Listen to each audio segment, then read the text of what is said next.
So tomorrow is Memorial Day, and Pastor Burks invited me here as a combat veteran to talk about the meaning of Memorial Day. Before I do that, though, I want to once again recognize all those who have served. So please, if I could just ask those veterans who have ever served in the military to stand up and remain standing, please.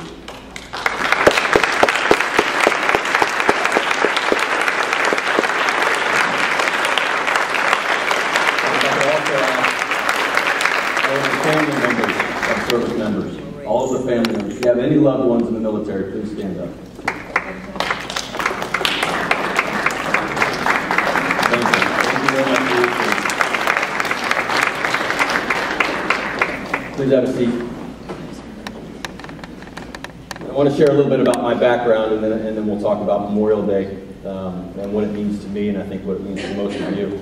I started out as a second lieutenant in the 101st Airborne Division. I graduated from the University of Tampa in 1989, and within 6 months was serving as a rifle platoon leader in Desert Storm, my first experience to combat, if you will. After that, I came back to Fort Campbell, Kentucky, and continued to serve as an Army officer and transferred over to Special Forces branch, where I commanded the Special Forces A team in Okinawa, Japan, in a counterterrorism role. In 1997, I resigned my commission in the military, and though the program says I was a State Department officer, I was actually in the CIA. I spent 9 years in the CIA overseas in the Middle East and served with the military during the second Iraq War.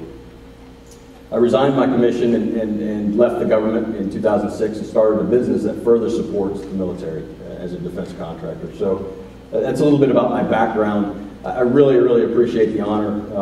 I was kind of blown away when I saw my name on the sign, and I was really pretty comfortable with speaking up here today until I saw that and saw all of you. So it can be somewhat intimidating. But let's talk a little bit about Memorial Day, and I think it's important, if we're going to talk about Memorial Day, we have to talk about war. War truly is horrible and tragic and violent. It is truly the darkest side of human nature, and we as mankind have perfected the tools of war to historic levels of efficiency.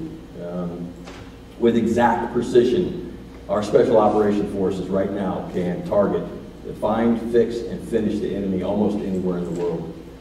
And however tragic war is, it can result in positive outcomes, especially when it secures freedom, when it ensures liberty, deposes tyranny, or defends our nation from terror.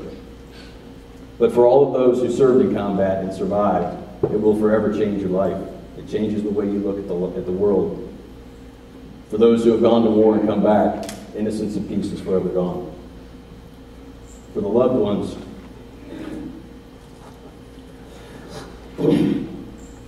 the world could be a much darker and empty place without those we've lost.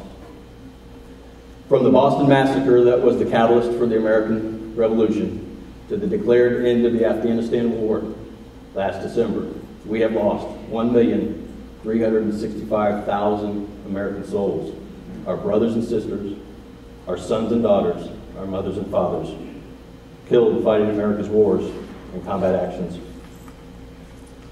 So what is Memorial Day? Memorial Day is a national holiday that dates back to the Civil War.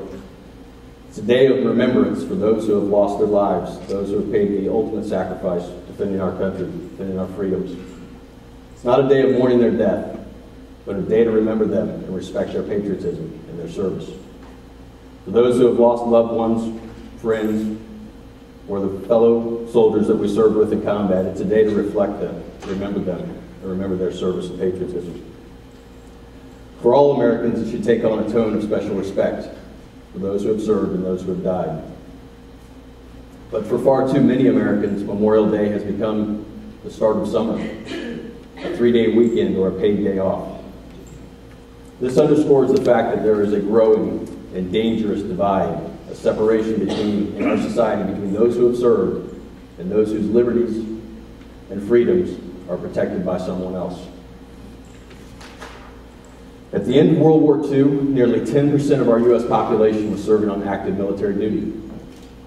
Currently, today, the U.S. Army has 1.4 million people in service on active duty, and another 850,000 in the reserves.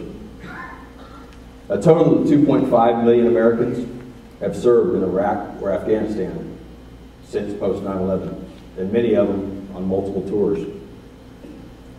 Too many of the 310 million other Americans who honor the military every day really don't know who we are. As a country, we've been at war nonstop for 14 years, but unfortunately as a public we have not. Our society faces a new dynamic as fewer and fewer of our citizens are personally affected by the cost of war.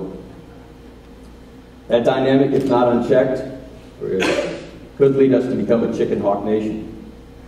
Chicken hawk is a derisive term that describes those who are eager to go to war as long as someone else is fighting it. America's growing distance from the military makes the country too willing to go to war and too callous about the damage that war inflicts. As fewer and fewer people know anyone in the military, it becomes just too easy to go to war. And people untouched by the cost of war are less likely to care about it or to hold their politicians accountable, those who commit us to war. For that reason, it's even more important tomorrow that you take some time and silently pray for those we've lost, defending our country, defending our freedoms and our liberties. And the day after tomorrow, you should debate and question any notion of going to war as if your son or your daughter was going to be the one going to fight. I understand there are members of this congregation serving in combat today, and we pray for their return, their safe return.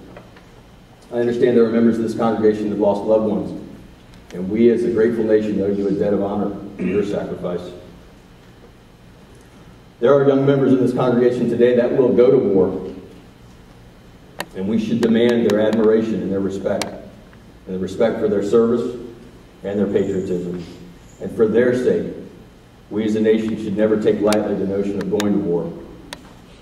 So tomorrow, before you put on the sunscreen, before you go for a swim, start the grill for the barbecue, crack open a beer, or sit down and watch TV, or even mow the yard, take just a moment and say a prayer for the more than 1,365,000 souls we've lost. Unfortunately, only the dead know the end of war. God bless you all, and God bless America.